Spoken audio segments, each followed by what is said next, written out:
What's up, everybody? It's John with John Sports Odds and Collectibles coming at you with a brand new video. Today, I'm going to discuss and talk about the comic book company that tried to take down Marvel. And we're talking about, you can see the logo here floating around on the screen, Atlas Seaboard Comics. So, they're a line of comics published by the American company Seaboard Periodicals in the 1970s. The line was published under the brand Atlas Comics. Comic book historians and collectors refer to Atlas Seaboard Comics to differentiate it from the 1950s Atlas Comics, a predecessor to Marvel Comics. Seaboard was located on Fifth Avenue in Manhattan, New York City. This company was created by publisher Martin Goodman, who left Marvel in 1972, having sold the company in 1968. He created Seaboard Periodicals, which opened its office on June 24, 1974, to complete a field then dominated by Marvel and DC. Goodman hired Warren Publishing veteran Jeff Rovin to edit the color comic book line and writer Larry Lieber, brother of Marvel editor-in-chief Stan Lee, as the editor of Atlas's black and white comics magazines. The company offered some of the highest rates of the industry, plus a return of original artwork to artists and author rights to original character creations.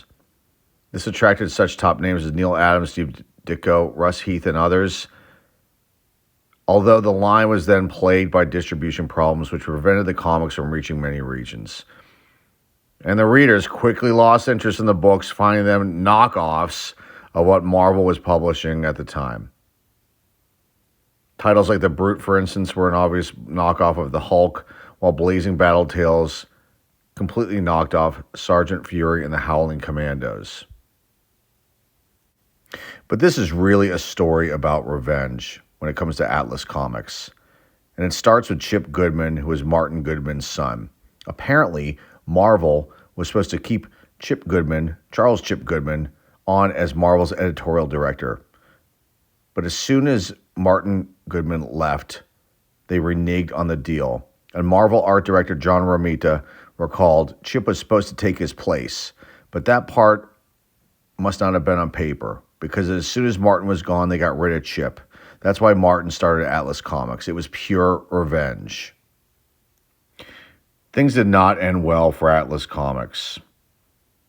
The company was losing money across the board, sales are dropping, and Martin Goodman dissolved the company in the fourth quarter of 1975. A total of 23 comic titles and 5 comic magazines were published before the company folded. No title lasted more than 4 issues. But there is light at the end of the tunnel here for Atlas Comics. There's a new Atlas Comics company, which was formed in 2019 by the SP Media Group. And they plan on launching films based on the Atlas Comics characters and titles. I can't wait to see how this all turns out for Atlas Comics. Now let's take a look at the books. What an interesting story this is with Atlas Comics. Honestly, I can't wait to see what movies are produced from these titles. But what I think would even be better is if there was actually like a film about Atlas and Marvel and the whole rivalry. I've got a stack of books here from Atlas that I picked up at various comic book stores around the Pittsburgh area. And most of the time in these videos that have covered the Atlas story, they don't really show too many books, maybe 1 or 2. And you can see images of some that I had in the beginning part where I talked about the brief history of this comic book company. But here are the books. This first one here is Tiger Man. I mean, this is issue number 1, April 1975.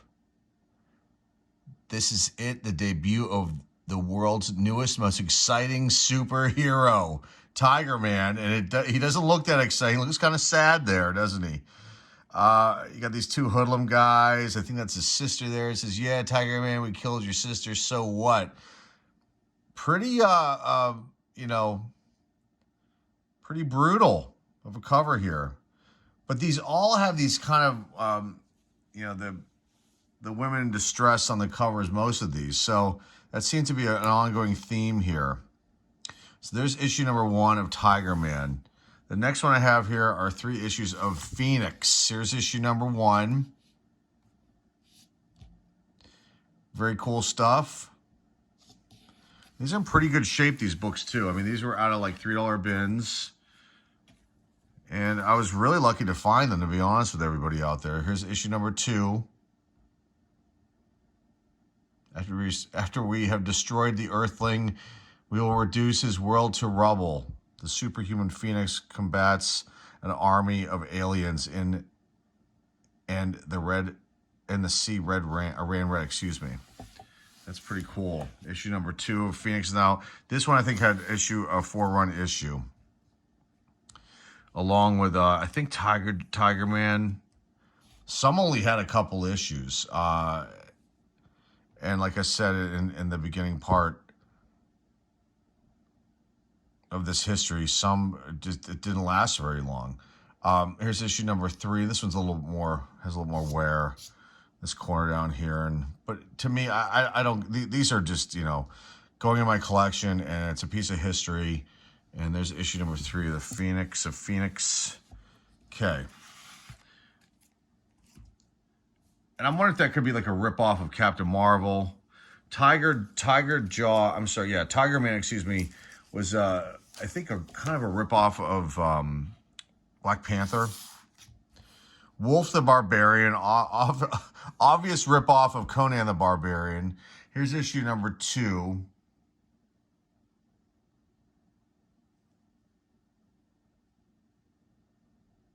I mean, pretty cool stuff right here. Again, they all have these women in distress. Not this issue of the issue number 3 of Phoenix.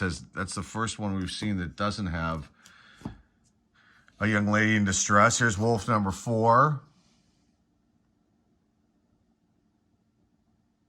Can wolves survive death night in the darkling forest?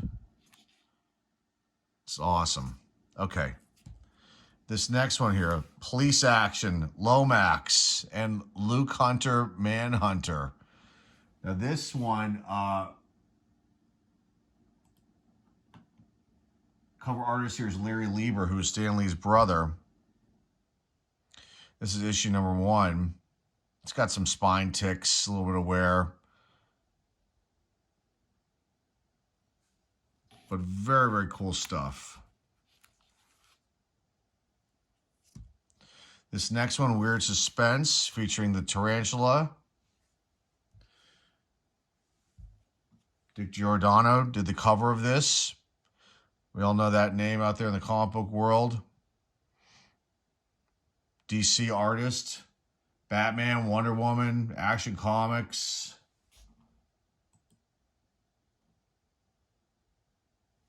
Detective Comics. There's issue number 1, Weird Suspense, featuring the Tarantula. Very wild cover. These last 2. This is actually, I would think that it would be considered a key, although it's not listed as a key. It's Iron Jaw number 1. Neil Adams did the cover of this one.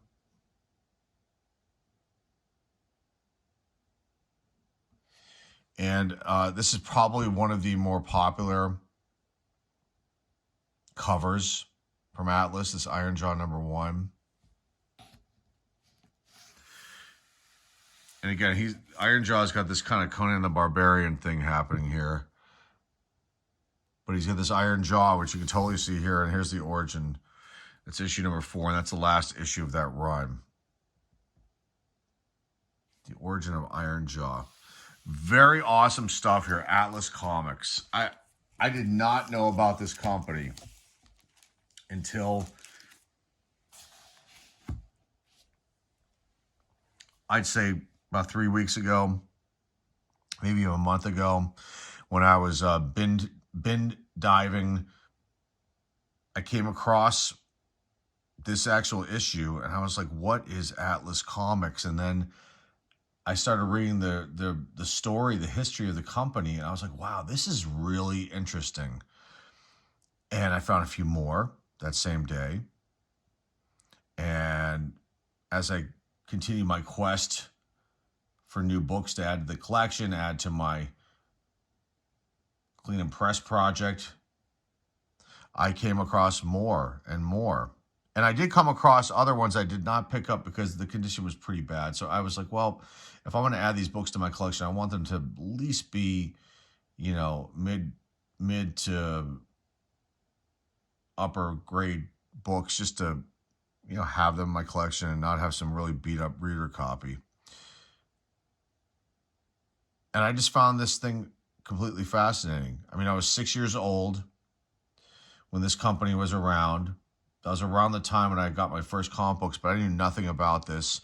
And then as I collected throughout the 70s and into the 80s, I still didn't know about Atlas Comics. I don't know how this one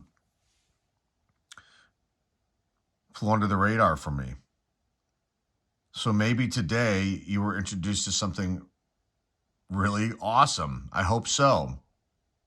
And again, I can't wait to see what Atlas comes out with these films that are coming up.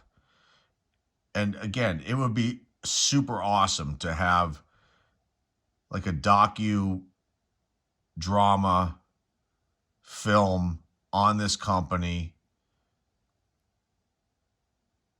and their whole revenge story against Marvel with the actual intention of trying to compete with them. You can see here in the top part of the comic book too, I mean, they kind of tried to rip off a little bit of Marvel's look as well. But again, still a very, very fascinating story and what I think are pretty awesome books. The artwork's not too bad. The storylines are kind of okay.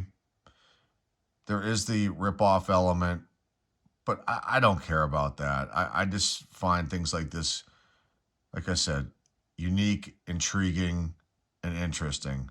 And I hope you enjoyed this today. My history lesson of Atlas Comics and this showcase here. That's all I've got for you guys today. Remember to like, subscribe, comment down below, share this video with your friends, family, and loved ones. Till next time, folks, this is John with John Sports Arts and Collectibles signing off, and I will see everybody very, very soon. Take care.